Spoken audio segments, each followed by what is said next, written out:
Hello and welcome to Quarterlight. In today's episode, we're going to continue our 1983 Austin Rover brochure with the Triumph Acclaim.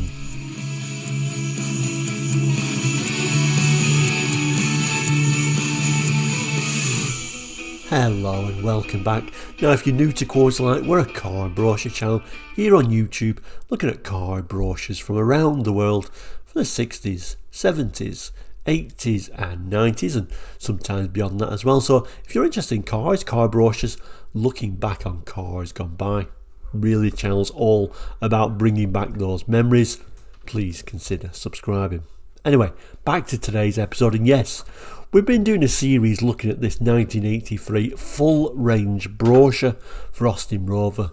We're now up to the Triumph Acclaim, so let's take a look at that one now.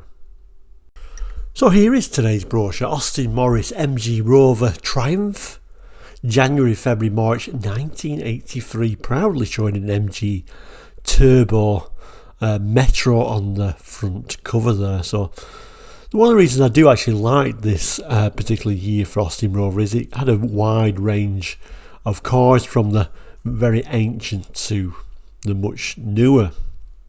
So we got like Minis, which is obviously an ancient design. Then we got Metros, which were relatively new at this time. And then we've got the real outgoing ancient cars like the Ital and the Ambassador.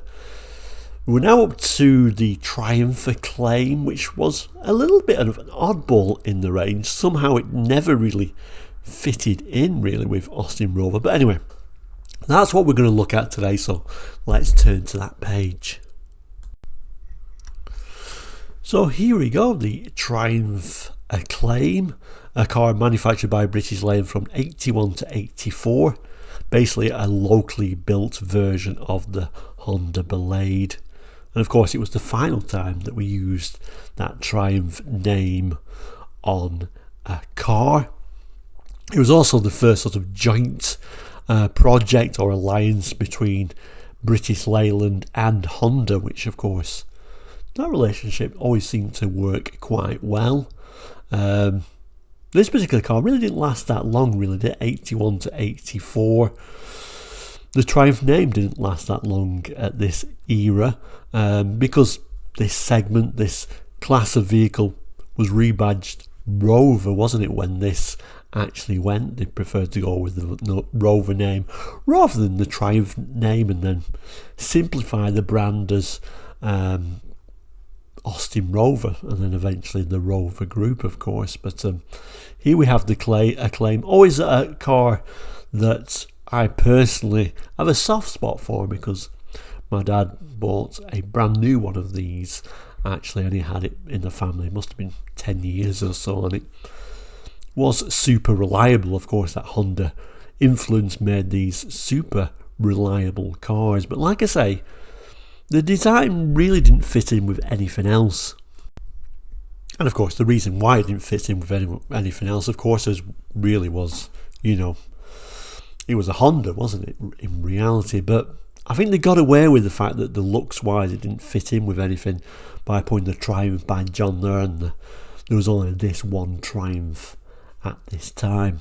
The one on the front cover, you can see this one facing us. This is going to be the top of the range CD. We know that because we can see those headlamp washers at the front there. The range at this time was L, HL, HLS, which is very, very Austin Rover, British Leyland, nothing unusual about that. But then CD, which was an unusual one at the end there. But anyway, let's open the page and let's see how this range starts. So the range starts here. Basically the first page, for whatever reason, I'm sure they could have done them separate pages, but they've started by putting the L and the HL on the same page. The lower spec versions, I guess, is the idea here. I always think of these as more being like the Mark 1 or the earlier generation of the Acclaim, but we'll talk about that in a moment. They did a few tiny little changes. We'll start up here. Tell us basically what we actually got in the way of trim. We'll look at the engine, which all the Acclaim shared, and then we'll come back to these images, and we might talk about how they did like a Mark II version. So it tells us here we get a new L derivative, push button LW MW radio, 5-speed gearbox, HL comes with front seat head restraints, HL comes with twin remote control door mirrors. And then the engine, which they all shared, so a 4-cylinder transverse, all alloy twin carb 1335cc 70 bhp engine, which proved to be an extremely reliable unit. That was coupled to a 5-speed all synchromesh gearbox. You could have an optional Triumph, but you couldn't get it on the L, so the lowest spec you could get that automatic on was the HL. So here is your most basic version, the L.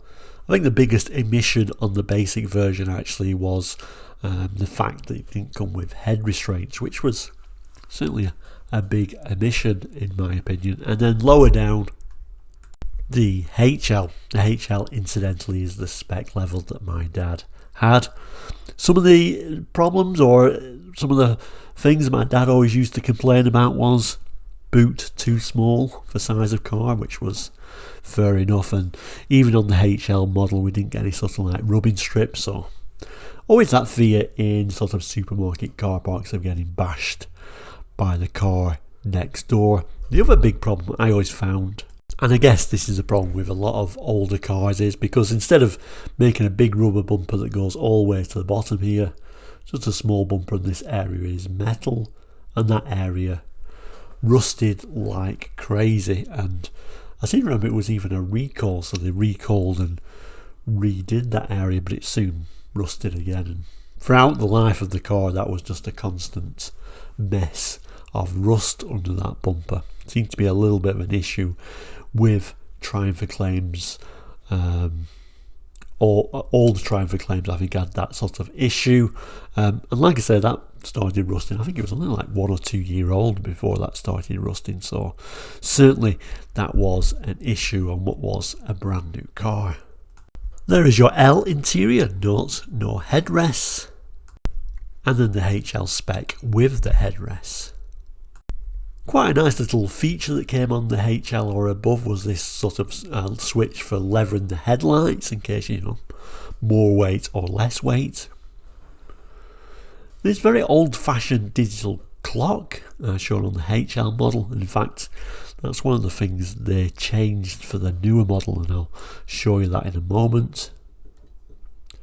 And there is your dash of the HL version of the earlier versions of the Acclaim. I don't think it ever officially was called like the Mark 1 and the Mark 2. I mean, that's just what I call them because they did some updates. So you can see that clock there, we can see the design of the steering wheel, and if I show you the newer version, and yes, I have changed the brochure over. This is for the next month, so this particular brochure is April-May 1983, so basically showing all the same images, hence why it looks like it's the same brochure, even down to that being the same image.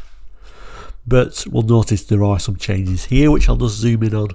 So they changed the clock, which makes a lot of sense. That certainly looks a much more modern clock. I don't know why they didn't start with that one personally. And then if we move down to the dash, we can see where that clock sits in exactly the same place. We can also see that different steering wheel. So there we go. I've just tried to roughly put them together. So the low one is the older version. Next month came along and then we got the newer version. So a different steering wheel and that updated clock were just a couple of the changes they made for the later Acclaims. So that would then take us to the higher spec Acclaim, starting with the HLS.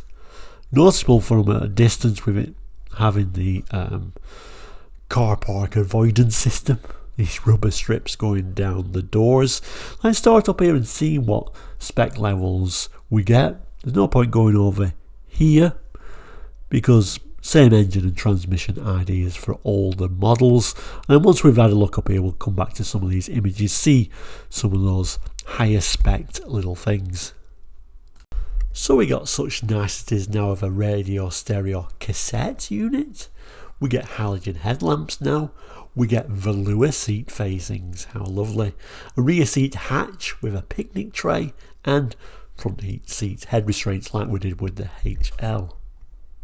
So here is the HLS, and I think ideally my dad would have liked to have gone up to the HLS just for these rubbing strips, if nothing else. For me personally, I would have wanted to go up to this model just for these nice velour seats. They do look very nice. You also get things like this little pass-through area in here. Looks like some kind of like mats of some description. Surprising. Car brochures usually go for skis, but I guess the Triumph Acclaim was aimed at a more, I don't know how to say, mature audience. I guess a different clientele than a skier, I would personally say, although who knows what goes through the minds of these brochure designers. We're still getting wind down windows, but we get a nice little bit of sort of flooring or a carpet on the lower panel of the doors. Coin tray. Remember when we used to carry coins? Comprehensive warning lamp array. Like the HL, you got the remote control boot fuel flap release. And then we get door mirror remote control, and another look at the earlier Acclaim dash with that older clock and older type steering wheel. But overall, I don't think they were really that badly equipped really for what they were. I think they always saw the Triumph as a little bit upmarket really from the Austins, of course. And then you get the model that your Acclaim owner aspired to own, the Acclaim CD, the more luxury end of the lineup for the Acclaims. I can say top of the range, but you did get things like the Avon Turbo, but there was more like a specialist type Acclaim. This was like your top of the range of the normal Acclaims. Always identifiable, I think, by those headlamp wash. Let's just zoom in on the specs. So you got such niceties as electric windows now, headlamp power wash, ribbed plain velour seat trim, moulded wheel trims, and seat squab mat pockets. A little bit of a look at the dash of the top model. Really doesn't look a great deal different than the HLS from a quick glance like that. It does give us that first glimpse of that auto Triomatic transmission. We get front seat pockets. Now we do get that headlamp power wash. This is the bank of electric window controls, which really looks like it's been some kind of like accessory or homemade add-on. It kind of like doesn't fit too well. In fact, sorry for moving the camera up, but you can kind of like see it in the door there. It doesn't look like it's really meant to be there, but it is. Look at the interior and those rather nice velour seats.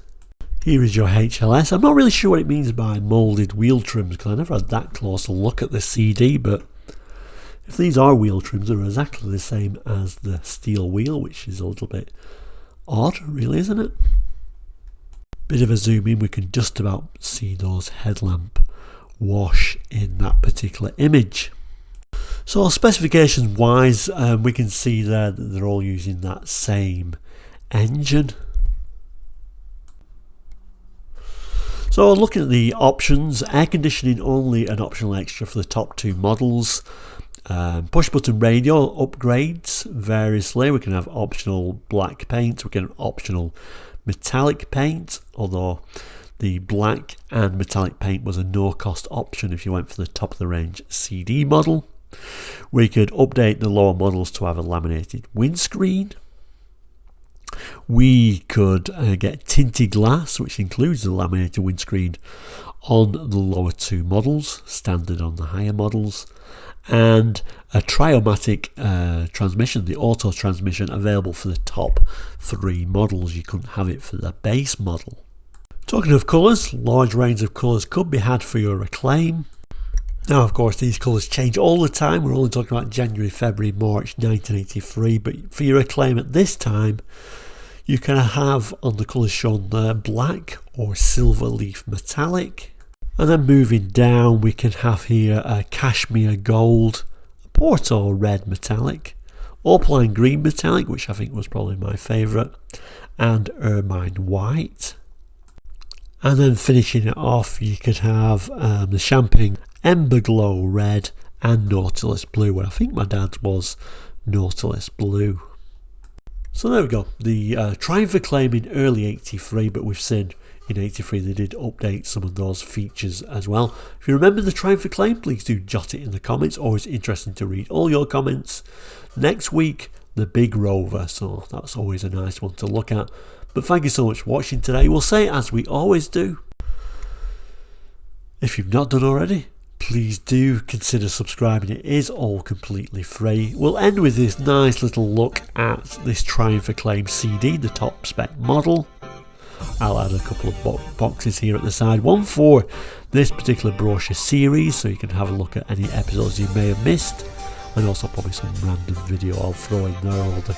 I think YouTube themselves will just pick one of my random videos that you may like. I don't know how they're working out, but you'll see that on there as well. But thank you so much for watching today. Please do take care. We'll see you very soon, and goodbye.